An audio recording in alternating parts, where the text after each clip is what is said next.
What's up, everyone? Tyler Tamboline here, a.k.a. ToeTagginTambo. We're back for the PGA show. We've got a signature event this week, Arnold Palmer Invitational. Got my guy Hoopster here with me as always, breaking all things down. We're going to talk through roster construction, positions. We'll go through sort of the ranges, I should say, of all the golfers. It is a smaller field, but there is a cut. These player-hosted events do have a cut, so it's the top 50 in ties, and then anybody within 10 strokes of the leader. We're going to talk the weather a little bit more later on. And as of now, we talked to our guy, Degenerate75. I know it was asked about in the chat. He was a little bit under the weather last week, but he posted out last night, and talking to him now, he feels like he's pretty good. He's going to be good to go for tonight, so hopefully that holds true. You guys can come back to the channel. Also, I believe we're just 35 away from hitting 10,000 subscribers. It's free to subscribe to the YouTube channel, so just make sure you're subscribed if you haven't already. All these shows are free, and when we do get to 10,000, we're giving away an annual $9.99 membership for everything we've got over at SHIPIT.com. Hoopster, bring you in, man. We're back. What's going on? Yeah, solid event this week. I mean, it's kind of the best that we're going to get outside of majors. These what's the term? These player-led or the signature events, the invitationals. Is that what they're calling them? Signature invitationals. Yeah, you got it. Well, what's the wording for the ones that have the cut? I guess is what I'm looking for. Isn't there? Are they whatever? So it's just the ones player hosted. That's what I said. It's like Riviera with Tiger, at Genesis, and then this one and the one more. But that's the main thing. It's just the player hosted ones that have the smaller cut. Yeah, so it's kind of the best we're going to get outside of the majors in terms of what we have to play for. I mean, we get all the best players in the world for the most part that are eligible to play. You do get a little bit of a cut. At these events, we've seen it kind of extreme where everyone just assumes that it's going to be 6 of 6, and the 6 of 6 ends up being pretty low. We've seen it where the 6 of 6 is still pretty popular, but you get a little bit of something. So we get a cut, we get a nice field with the top golfers. The way it's set up now, any non-signature event, you can pretty much count on it being a pretty weak field. So excited for this one, and I like this course because. Last week everyone thought we're going to get the difficult course. I mean, you see, man, without weather or like super long rough, these guys can just destroy any course. And that's kind of what happened last week. It was soft, not very long, and they took full advantage of it. This course, though, is difficult. It's fun. There's a lot of water, long. You can kind of cut off some of these dog legs. This is one I really like to, event that I like to watch because, a lot of good scenery on the course. And then it is challenging. Like if you make a bad shot, you're going to pay the price for it.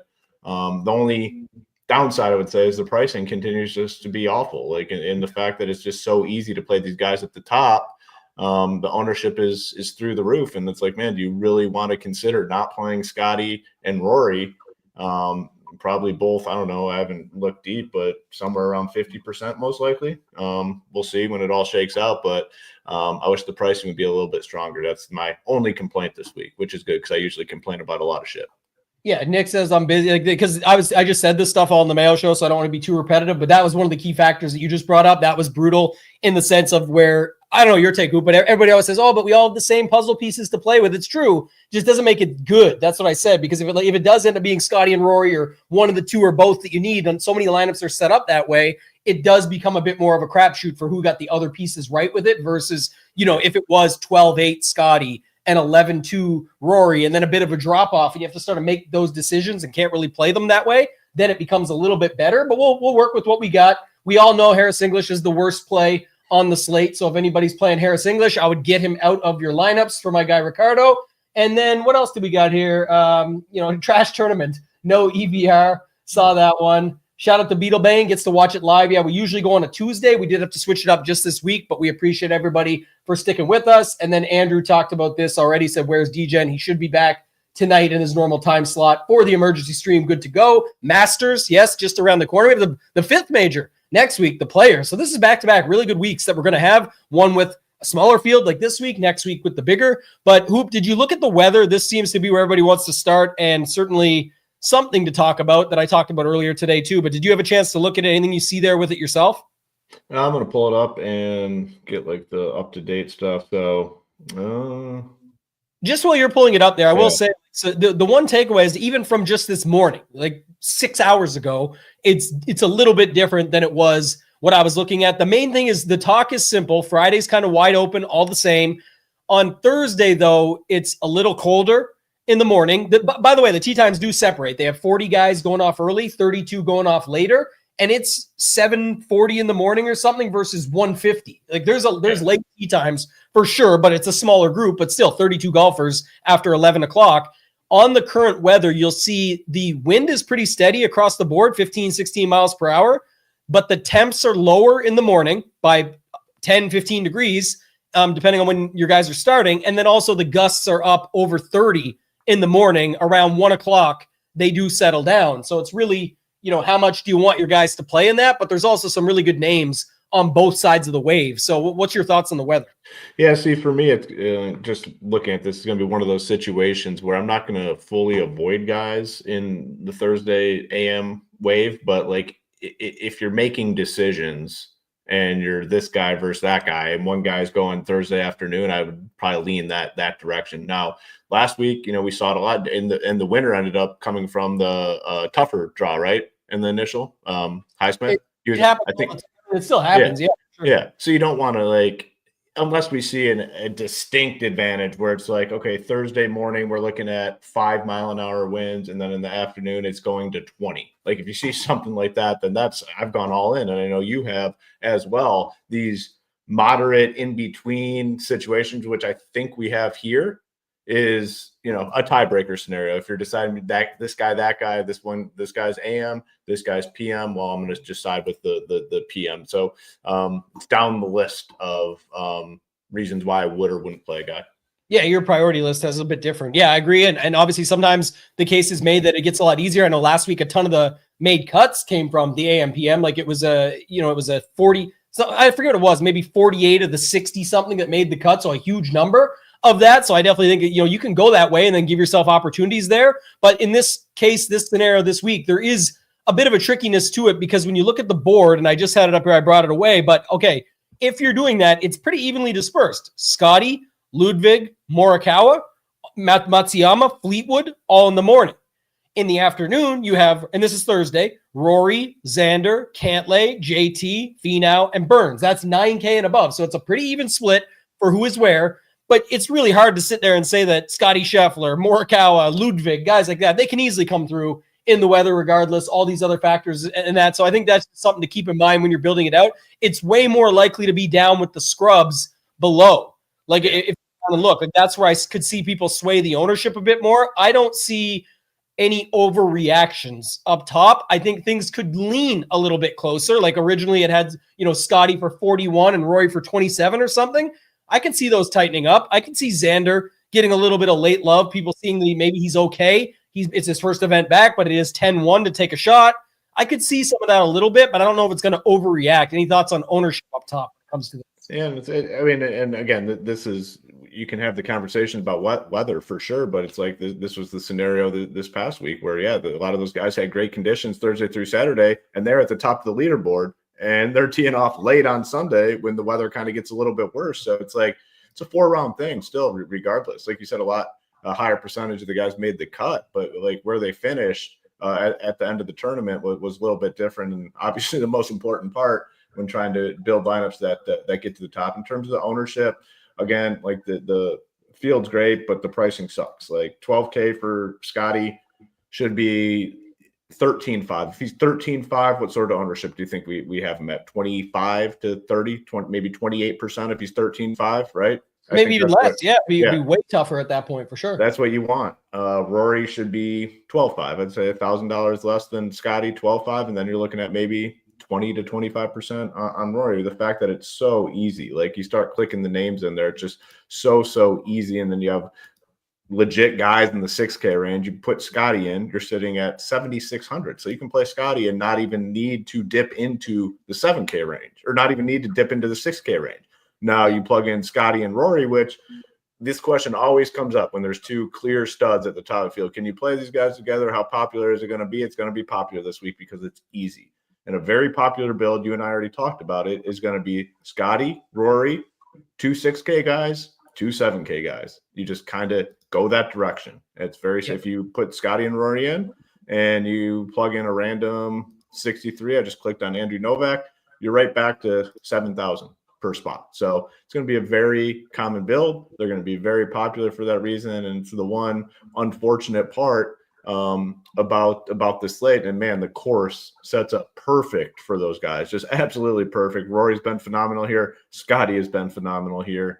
Tough, challenging course. So it makes it really hard to make the case to fade those guys. I mean, just so much win equity. You know, Scotty's what, 3-1 to win. Rory's right around 7-1, and then it falls off quite a bit. And you know, it'd be nice if we had Xander at 100%. That's a different conversation because, you know, kind of first tournament back, going to be low owned. I mean, for sure. But man, like coming off the injury, does he have a chance to keep up with Scotty and Rory?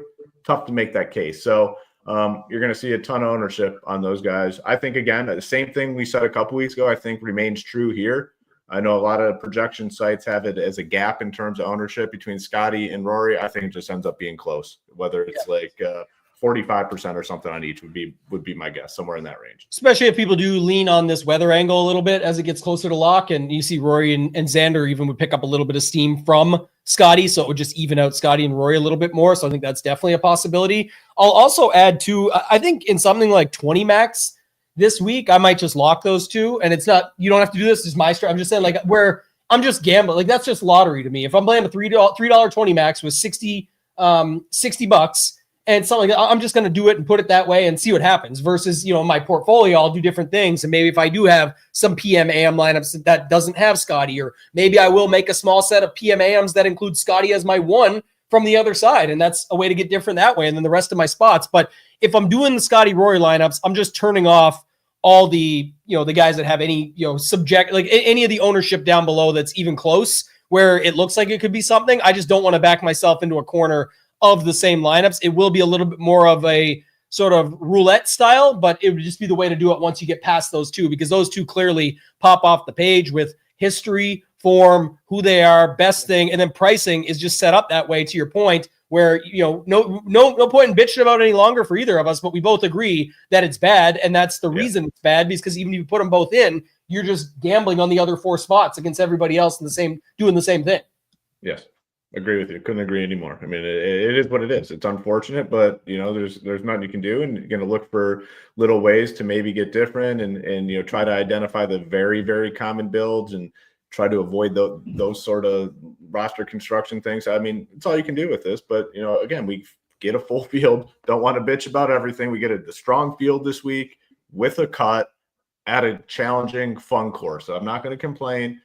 Pricing is always going to be soft. The reason the pricing is soft is very simple. They want all-star teams. They want people, novices, to go in there and start clicking names and say, man, how can this lineup lose? And then they're going to build another team and start clicking names. They're going to say, how can this lineup lose? This is an all-star team. And then it continues. So it's easier to fill up contests the softer the pricing is. And that is why they do it in all sports, really. All sports. Very rare where we look at a slate and say, man, like the pricing is challenging this week. It's very, very rare and far and few between. But, you know, that's what we have to deal with.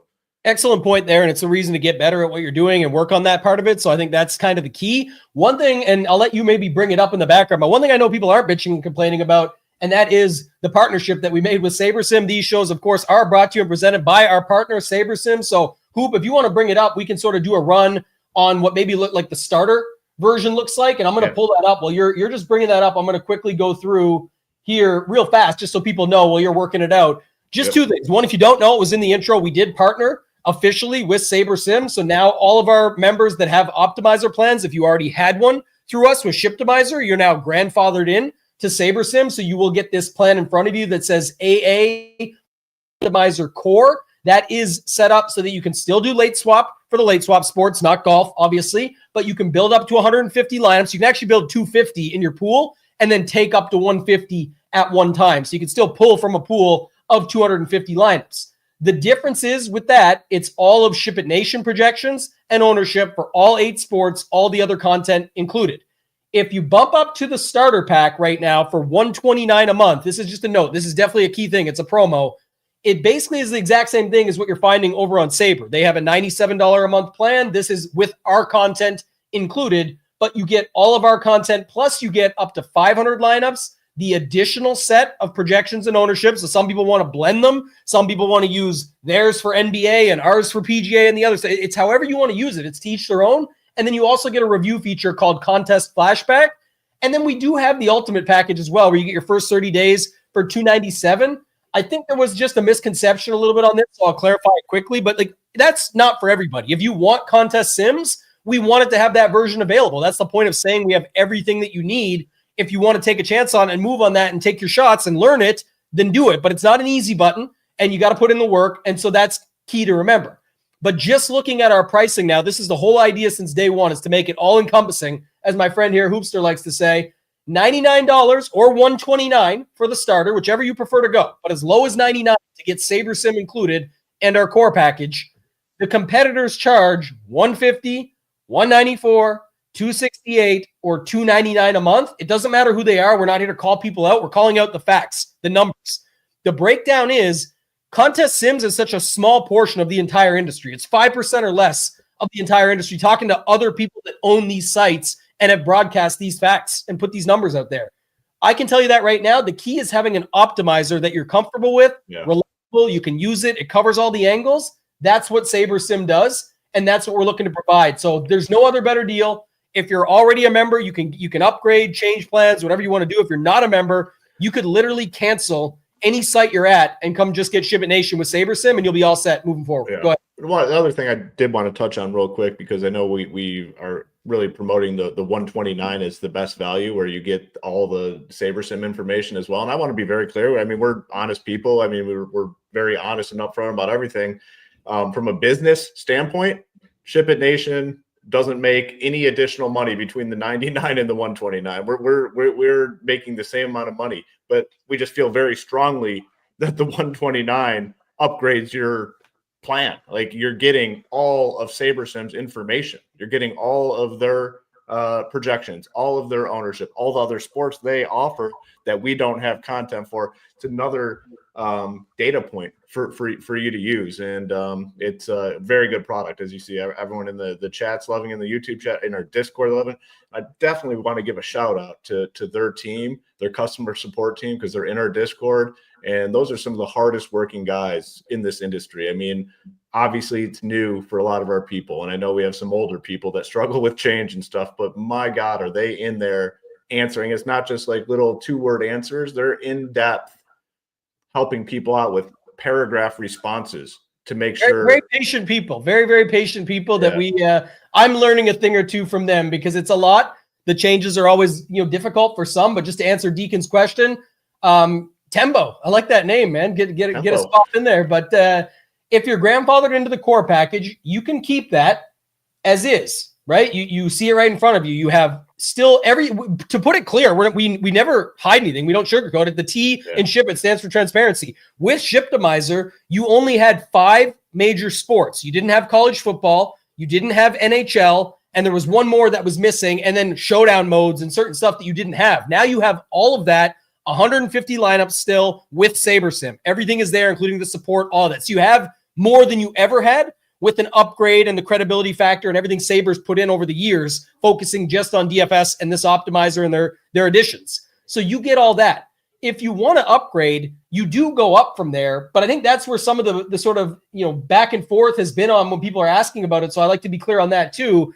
The 129 is essentially, or if you take it at $11.99 for the annual with the starter package, is basically like getting our stuff for free. It's like a new founding family almost of the best deal that we've ever had on the new stuff. That price will go up. To Hoop's point, like we said, that's the introductory price on that one, and we're clear with it from day one, so it's not a surprise later. But if you're locking that in, you're essentially getting ShipIt Nation for less than $1 a day, $29 a month or something is what it works out, because $99.97 with them, $29 for us. That's all inclusive. You now have alternatives. You have more lineups. You have contest flashback, and you can do more with it.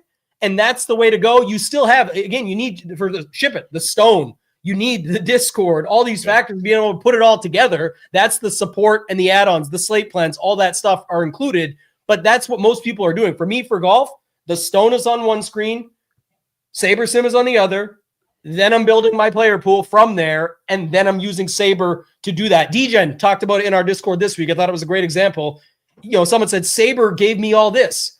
Saber had ShipIt Nation's projections and ownership for Showdown in there that you used, and then Saber did the work with those projections and ownership. So That's the key component to remember. That's how it's done. And Dave, if you want to sign up, you just go to the website, shipitnation.com, and go to the second package. It says $129 a month. It already has the $10 coupon built in from $139, and you're good to go. Yeah, I mean, it just the SaberSim partnership really not finalizes our product, but gets us to the point where it's like, man, we have everything you need to give yourself a good chance to build quality lineups in the DFS streets at the most affordable rate in the industry. No one is offering what we're offering at a cheaper rate, and that has been the plan since day one, and we never have ever wavered from it, and we won't moving forward. And just to Derek's point, because this is a good question as well, there's no magic button. There's no easy button. We don't sugarcoat this. Nobody out there can promise to make you money. We made a promise to save people money, and we've stuck by it since day one. This allows you, if you're at site A with $150 a month with Saber, and you're with us paying 60 or 70, why wouldn't you cancel the 150 and just move to 129? Yeah. You save all that money, and you were already giving us 7. That's making you money that way. Yeah. But what any optimizer does, particularly we're in love with SaberSim, that's why we've got the setup and the partnership, is it builds the best versions of what you've told the optimizer you're looking for. If you lock Scotty and Rory and then say, I want competitive lineups for a tournament with 50,000 to 100,000 people, which Hoop's going to show off. I think right now in the top right corner of what Hoop has on the screen, it says golf main, 10K to 50K. When you sort your stuff in there by Saber score, for example, it will recognize that you are playing in a field with 10,000 to 50,000 other entries and say, listen up, you were trying to build lineups that were pure chalk and would have no chance on a daily basis of competing in a tournament this large, the field size. So we've taken all of your inputs and your projections, your ownership, your player pool, what you've used the stone to create and checked in the Discord and asked questions and built it. And it says, here's better versions of what you were looking for. And you can use it to virtual hand build too. You can throw in 20 lineups, scroll through and pick the one that you like for single entry, knowing some of those factors and seeing it in front of you. So we're going to go through it all as we do it. But yeah, this comes now in all of our plans with Optimizer. So 99 or 129 a month if you just need an optimizer. If you want the contest sims, you can hop up and pay more for that. We've got a support system built in there, but just noting the main component is going to be the 99 or the 129 a month, and it includes SaberSim. And the other final point, and then we'll get into talking through the lineups and what we have here in terms of our build. But the only sports we offer independently are PGA and NFL. So if you're on our all access, you get NASCAR, which some people are charging $400 to $500 for. You get MMA, which people are charging big money for, and we have the best MMA team by far. You obviously get PGA in the all access, which $500-$600 for basically projections only. It's insanity. Seriously, don't pay those prices. Come to us. You're going to save yourself a shit ton of money, and you'll be able to play in more DFS contests or keep more money in your pocket. It's very simple at this point. Just don't pay all that extra money for these, what people call niche sports. They're robbing you. So don't do it anymore. Final point. I agree. Let's hop into the golf. Good. We got it out there. Check it out and go from there. We'll go through. So I built 500 lineups here. As you can see, we have SaberSim's projections and ownership up. If you are somebody with at least the starter pack, you can go right here and flip it over to SHIPIT projections. Come down here, SHIPIT ownership, which has just been updated, but we're going to use Saber for the sake of today's show. I already ran the teams with Saber. We're going to stick with it. So this is built 500. It's showing us 20. Obviously, the highlighted names are the names in white, are guys that we got exposure to. The grayed out names we didn't get any exposure to. So what I like doing when I first build, and we'll look at this 20 lineup build first, and then we'll go to 150.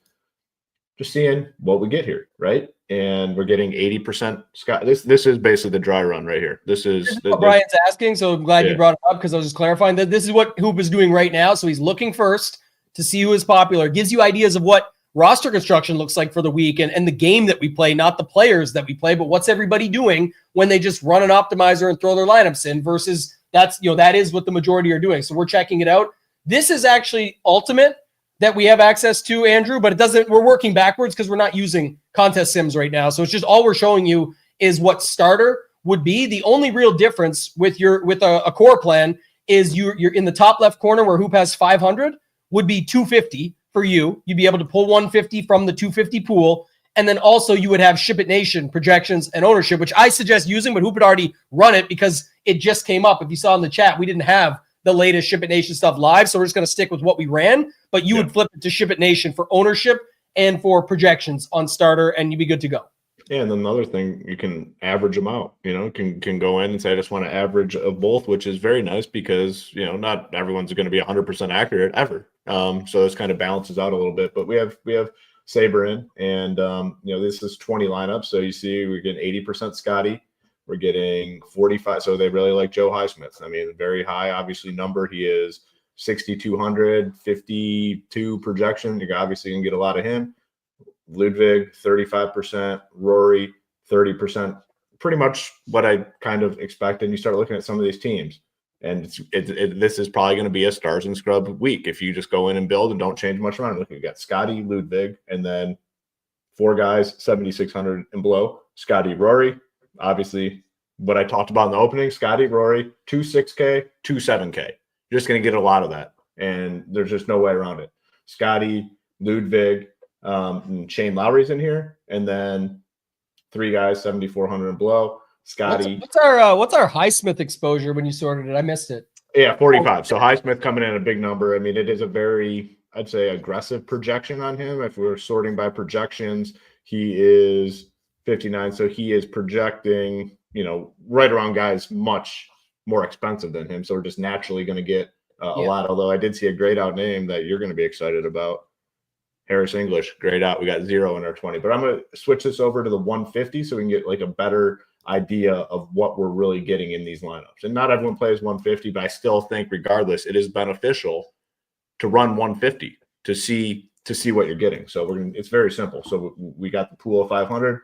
Now we're changing it to 150. 68% Rory. So the gap between Scotty and Rory closes a little bit here. Obviously, you get 68 Rory, 44 or 68 Scotty, 44 Rory, 26% Ludwig. Those are 3 highest owned guys. And honestly, you're probably going to get that no matter what you do. Like these guys are projecting very well. It's easy to fit in 2 spends, and that's basically what the optimizer is telling us. So what I will initially do when I go through my process is, I might like Highsmith this week. Do I want 20%? Yeah, I mean, I could, I guess, do that. I guess the one thing, it definitely, after those 3, I mean, it's spread out a ton. And I guess it does kind of make sense, right? It's going to want as much Scotty and Rory as possible. Yeah. And then just going to sprinkle in whatever else works. So you're going to get a lot of different combinations of Scotty and Rory teams. So I no shock here, like at all, I guess, when I ran this. Yeah, I agree. And I think that's kind of what you're setting up for. This is the thing. We'll look at it, Derek. We could see, but Fleetwood is projecting. You can see it right there for right now, 64 points and 15% ownership. Again, that's subject to change. And when Hoop pops up ours, or we can pop it over and see, you can check that out. And Brian, just to clarify with these dry runs, it's not builds we expect to be duped. I actually said this earlier today on the Mayo Show. It's like, it's not that you're scared of being duped. It's almost like you're going to be duped. Your roster construction is going to be duped if you just do the same thing everybody else does. So you start to see who is everybody on and what are they doing with everyone when they're building. And that's really the part you're looking for. There's 100 shows out there, podcasts, you name it, of people going through the tiers and telling you who they like and why and what their stat model said and all these factors. And some weeks that will work out, some weeks it won't. All we're trying to do on this show is unlock your mind for how to play DFS and actually get better and apply it towards the game within the game of playing DFS tournaments. What is the field doing? We're showing you. What are the numbers? What are all that stuff? It's all up there. But what is the field doing? What are some things that we can do differently, or what are we noticing? And then we can apply our own thoughts towards that. That's, to me, and it always has been this way, much more valuable than going through tier by tier. And who says I like Scotty? And I say, but no, I like Rory. Well, then who do they like? You don't even know. Let's talk about DFS and how to get better at the actual game. Yeah, so I refreshed. We have our updated ownership and projection numbers in here now, and I just wanted to see what the difference is. And again, there's probably going to be some differences. We'll see, but you can do the average as well. It's very easy to click right here, projections, and you get the average of Saber and SHIPIT. Same thing here. You get the average of SaberSim and SHIPIT. But again, here's the 20 build, sort by exposure, and more of the same. 85%. More Bridgman than Highsmith, even though they're like not the same dude. But look at the 6Ks popping up, though. You got Bridgman, Glover, Poston, Highsmith. All those guys are in the 6s that are popping up there. So that makes perfect sense to go with our sort of Scotty Rory thing. And look at the lineup. Scotty Rory. Like, it's all popping up to basically be very similar. So again, if you're doing that, I would probably just look to get really different in the other 4 spots. Yeah, and another thing to definitely point out is even when it's not going Scotty Rory, it's going Scotty Morikawa, 2 studs. It's going. So this is the first one that's kind of Scotty semi-balanced. You're seeing Rory Cantlay. So it still wants 2 somewhat expensive guys in there to start. I bumped it to 150. Sort by exposure here. Now we're getting 70% Scotty, 45% Rory. So this is actually, very similar to what we're getting with the SaberSim projections in. We're, I think, 68% Scotty and 44 Rory. It's 70 and 45. I will say I think we're definitely a little light on these numbers. We'll see. I mean, James is going to go through tonight and kind of talk through it all. He is doing the stream like you talked about. I think Scotty's probably closer to 50. Rory probably closer to 40. Is that kind of how you're seeing it? I actually think it's more just Rory's numbers off. I think Scotty could come in around that number. I think Rory would go up, though. I think what's going to happen, one thing I would say, if you go sort by price for a second, can we just see this? Because Philly Phantom, always a good supporter and appreciate him, said, what's the situation with Xander? Feels like a great play regardless of. So we have him only at 12. And and we're not getting much of him, and the projection won't be there. But that's someone where, like, people are saying, if you think that and you see it, that's how you can make it work for you and work in your favor. Because, even if he does get a little bit of late steam or get some of that ownership that, goes away from the 50-40 model you were mentioning, some of that could go to Xander in the wave that he's in and people being willing to take the risk. But you would have to basically put that in. If you're just doing a dry run and saying, okay, I got what I want and ran it, you're not going to get enough of it. You're going to have to finagle it to make it happen so that you actually get Xander into your lineups. That's why. Yeah. Yep, for sure. And so here is another good example, like sorted by price. We have Ludwig. We're only getting 6%. Like, if you like him, playing 6% is stupid. Like, if you like him, you need to be playing him more. So let's go in and say I want 20% him. Now let's sort by exposure. Is there anything that's coming in super high that I'm uncomfortable with? Will we really want 28% JJ Spawn? For me, I'm going to pass on 28%. I just want 15. Our guy Highsmith, we're showing 7% ownership, but getting 26. Do I want 26% of Highsmith? Yeah, probably not. Like, just give me 15. And Davis Thompson, you know what? I like him a little bit. I don't like him a ton. 12. And this question has come up a lot in our Discord, so I did want to touch on it. It's like, if I make multiple changes like this, I can easily just hit apply. And there's a way, actually, I remember the drop down here, you can turn it on so it always just auto apply exposure. So it just automatically update as I change those numbers. I don't like that. I want to physically do it. So I'm hitting apply. But if I make multiple changes to my player pool here or my lineups, I just want to come back and rebuild and see what it does. I want to see what it does because I want more lineups that fit my criteria, right?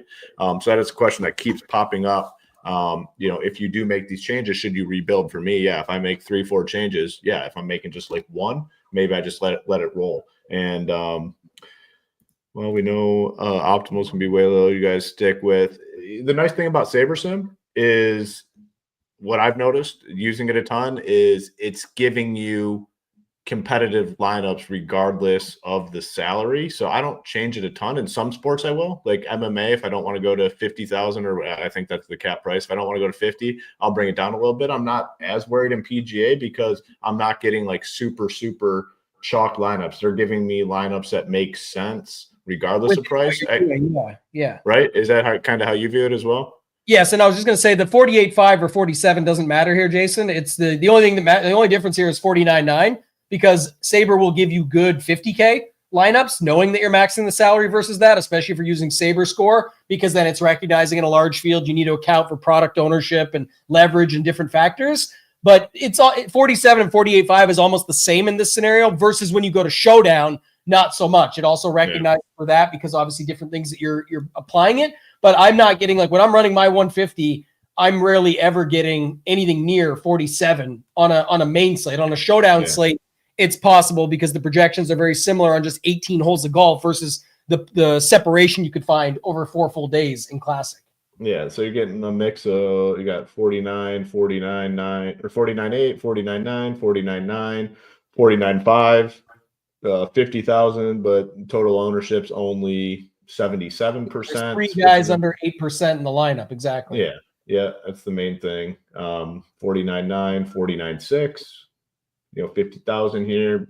But you have low owned dudes here, 3 guys, 7% or below. Any Scotty Rory lineup is obviously going to have, based on the ownership, at least 60% ownership, the total lineup.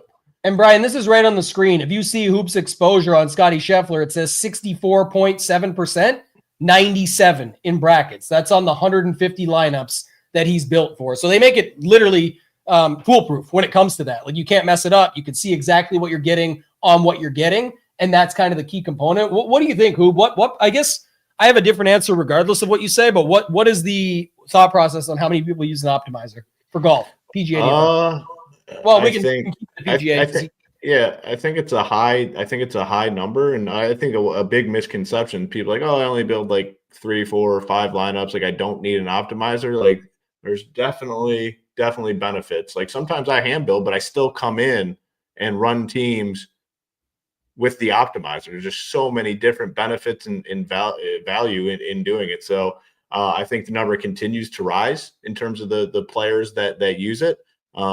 But again, a lot of different ways to go about using an optimizer. Being in customer service at ShipItNation.com, I can promise you the number is rising daily on the amount of people using an optimizer, specifically SaberSim. So I appreciate that point. That was definitely a good one there. And I think in general, my other thing I was going to say is even if people aren't using it, Derek, I think you'd be surprised that how many people still build like the optimizer, because even when they hand build, they're going with what makes sense. Okay, it's a Scotty Rory. Can I make that work?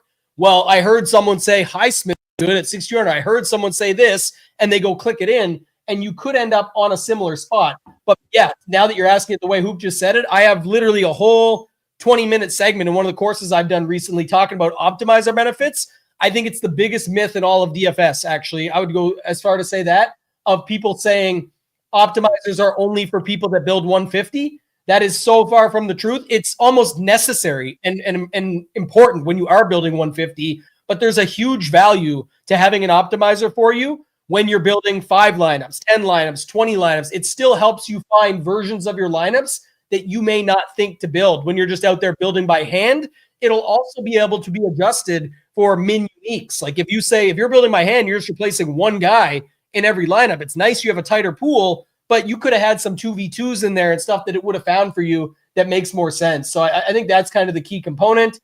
And like it does every slate possible, Jeff. So yeah, it's like we do what we do, they do what they do, we do. That's pretty much the same case, at least when it comes to swing season and golf. Core members will get our stuff. Starter members will get both. That's the component. And for single entry, I mean, I think it's very clear the best way to build is like if you're building one team, you have a pretty good idea of a few guys that you want in the lineup. Like, and you know what, we can go through this because I think it is a question that a lot of people kind of ask. Like I would go in and say, you know what, I want Scotty for sure. So I'm going to hit the lock button right there on him. I know that I really like Justin Thomas. I'm playing him for sure. And then let me just pick a random cheaper dude. I really like JT Poston. So those are my 3 guys I'm playing this week in my main one lineup for single entry.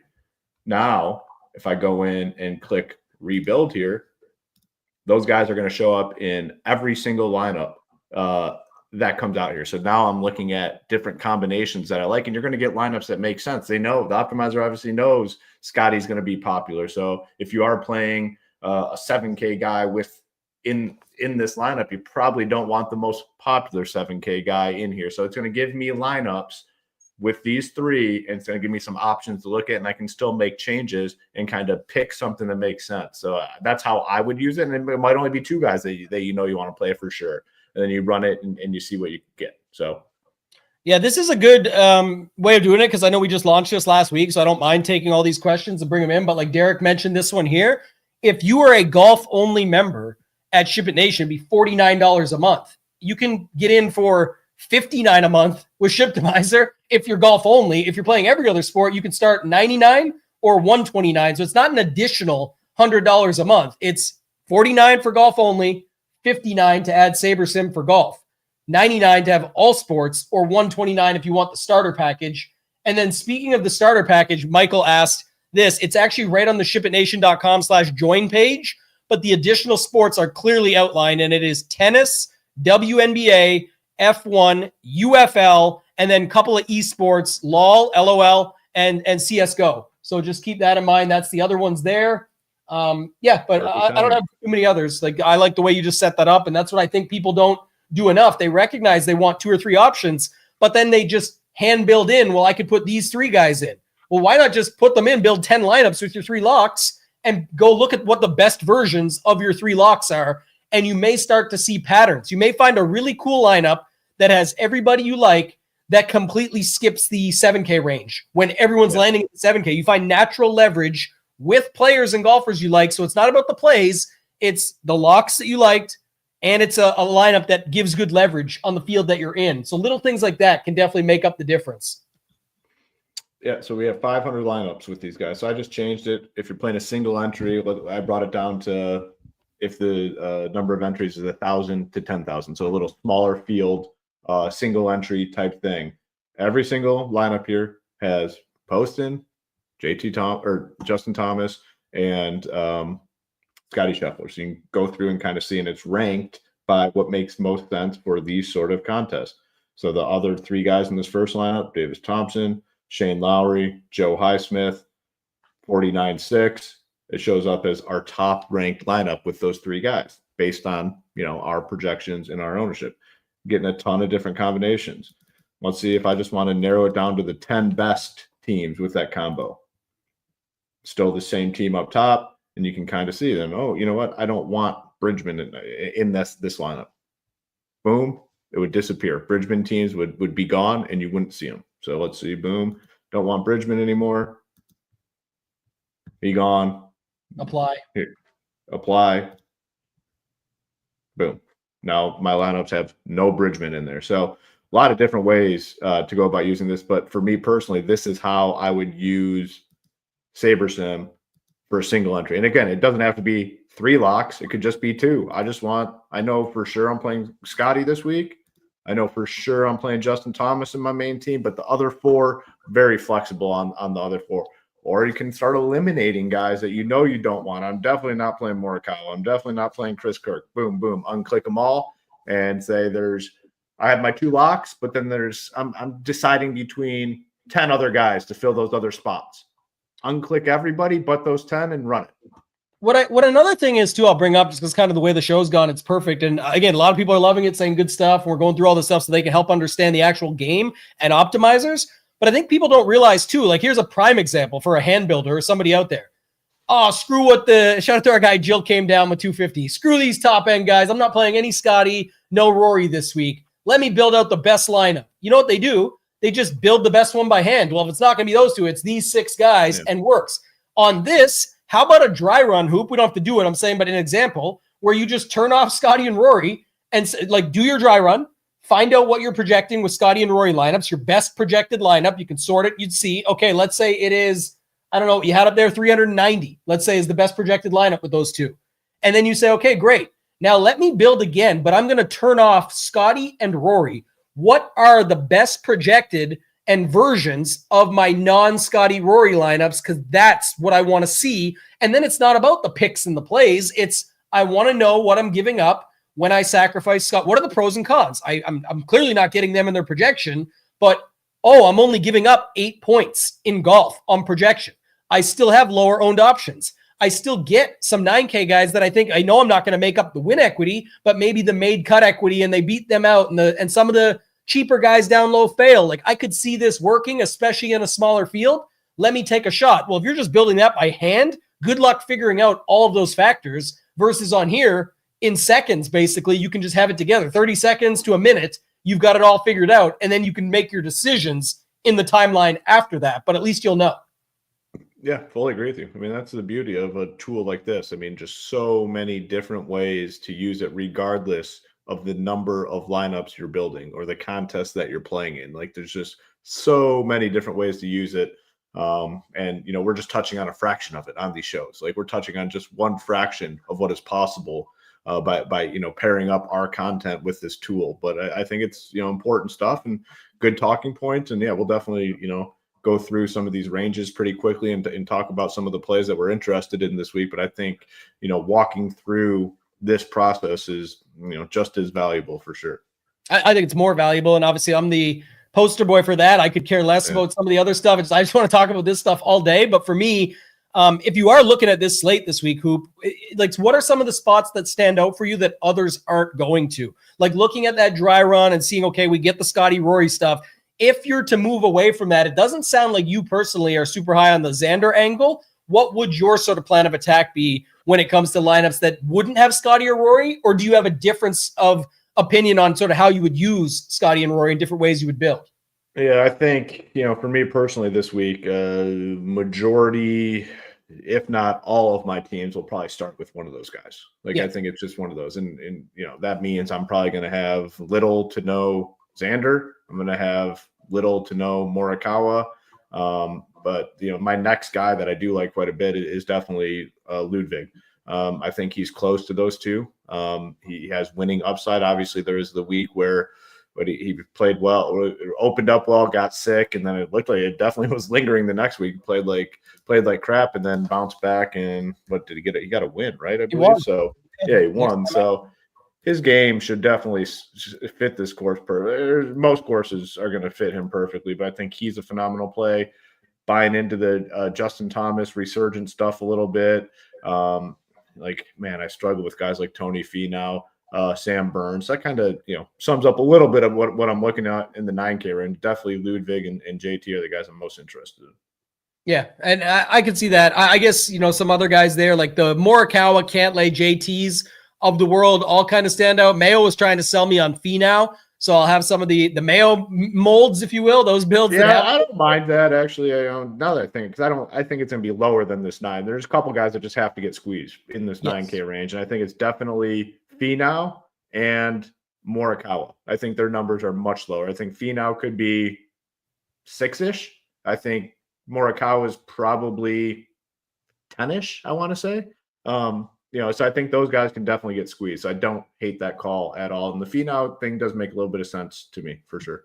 Yeah, he was saying, like, if, you know, even off the tee and stuff like that, if he's in the rough there, it's not as bad as the other stuff, and he hits a lot of greens. So this week is going to be that, guys that can grind out, make those pars, things like that. So, you know, if it's going to set up that way, that's what we were talking about, sorry. So if you think it's going to be that way, he would fit that mold. And his kind of argument was against, like, Fleetwood there, who's going to be super popular and fits a ton of different builds, is you do have guys around him that you could go to. So certainly a pivot would be Finau. I think the Stone had a couple different things I was looking at earlier too when it came to pivots. So just that range does have some options. But talking about the 8K range quick, I just don't see how many people can land here. Yeah. Right? Maybe you get one or two guys, but after that, it has to cut off a little bit. Yeah, I mean, it's just not a very appealing range. And, you know, we've seen these loaded field events where you can kind of make the case, I think, for mid-tier builds. I think making the case for a mid-tier build this week is just a massive mistake. Like, there's just too much win equity. Scotty, Rory, Ludwig, Morikawa, Cantlay, JT, like, it drops off to me. But I think the ownership will also drop off. So I'm looking at guys in this range that are playing well. Russell Henley playing very, very well lately. I mean, he's been very, very steady, man, and he's shown the ability to perform on any sort of track. Maverick McNeely. At first, I was like 8,700 for McNeely. Hell no, I like McNeely. I play him a lot, but 87, I can't do it. Then I start digging and looking, like, he could be turning a corner a little bit. And I think he's another guy that could get overlooked in this range. Victor Hovland, I think, is somewhat interesting. Like, with Hovland, if you tried him last time out, which I did, and it was a fucking disaster, I think you kind of have to try it again. So I'm like pot committed, I think, on Victor. So I'm gonna give it another whirl. probably won't work out very well. But man, if he was going to find it, it just seems like it would maybe be on a course like this. Shane Lowry seems like a safe play this week. Sepp Straka, again, I think with a guy like Sepp, like if you've been playing him, you play him. And then Wyndham, I do like Wyndham at the 8K flat. The thing for me with Wyndham is like when it's going well, he has a chance to compete and win the golf event, and that's kind of what you want. So those are some names that kind of stand out in the 8K range for me. Yeah, one thing about it is it's kind of an interesting spot because outside of, let's say, Henley and Lowry, I guess, are kind of the two. I guess McNeely too, but they wouldn't fit the other point that I'm going to say. The course history versus the recent form. Like Henley kind of has both. Lowry kind of had a third here last year, but it's looking at that. But I think like nobody wants Corey Connors because of his form. But here, 18th, 21st, 11th, 3rd. Nobody really wants Keegan. His form, by the way, isn't even that bad, but nobody wants Keegan. And you got 36th, 10th, 11th, 10th.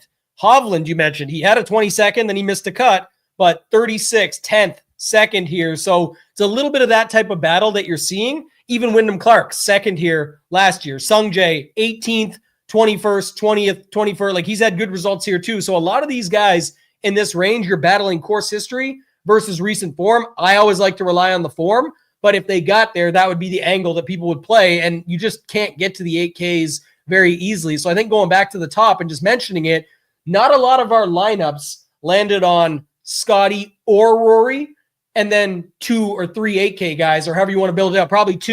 You know what I mean? Look at this ownership in our lineups. Our 150. We just ran it. Sunday 6. Henley 13%.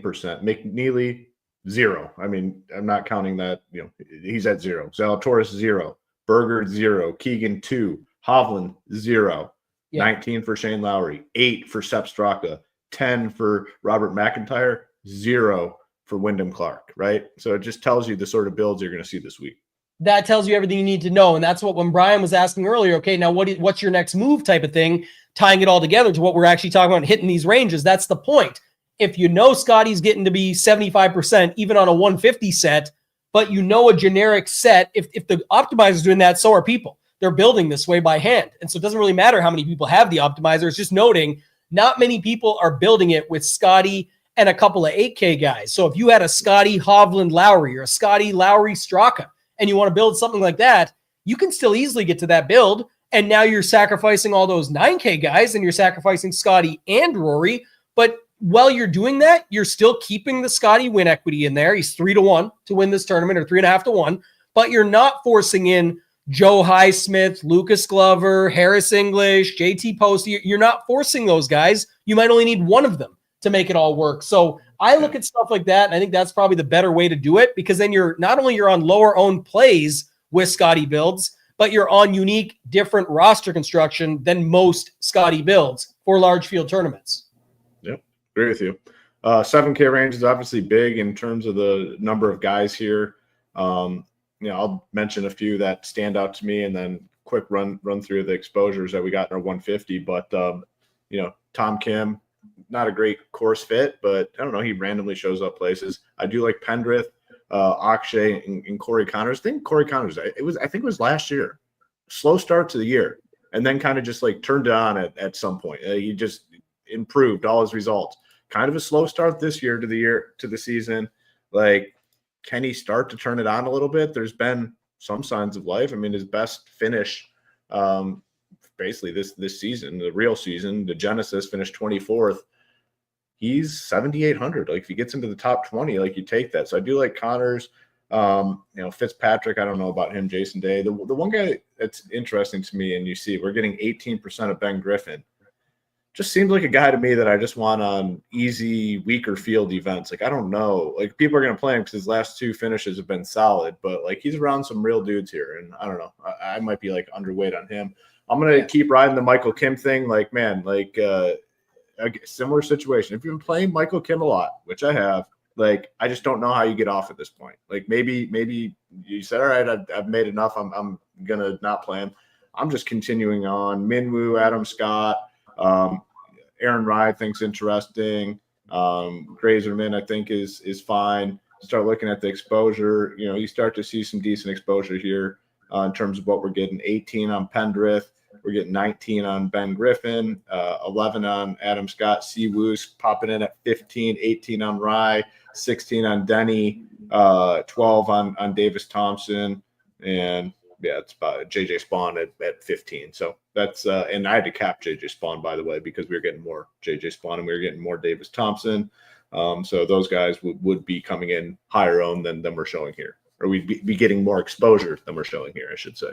Yeah, another tricky part of that is kind of the stuff you talked about with like the Michael Kims, the Ben Griffin stuff like that. A lot of these results have been on a little bit easier courses or courses that played easier. Like Ben Griffin's, I believe, is the 4th at the Mexico and then 4th at the Cognizant, playing like the Mexico, basically played easier than Craig Ranch for the Byron Nelson or whatever it is. So that like little things like that, where it's not that I think he's just an easy field guy. It's if he's going to be the one that gets steamed or boosted or the optimizer loves him, why not move to some of these guys around him? And then the other thing is if it's going to be a grinder type event, like a grind fest, some of the guys that we mentioned throughout the show that just, the 2020 version of this was kind of that setup. Hatton won that year, but like Matt Fitzpatrick, pretty good that year and some other years. Nobody really moving on him any. Sung Jae earlier finished 3rd that year. Nobody really on Sung Jae for once. You know what I mean? Like I'm always on him, but just little things that I'm seeing when we get to the 6K range, like Bez and some of those guys, there's definitely that have, a certain type plays here well. And you see the course history for the ones that have done good. And I'm not a big course history guy. I'm just noting this,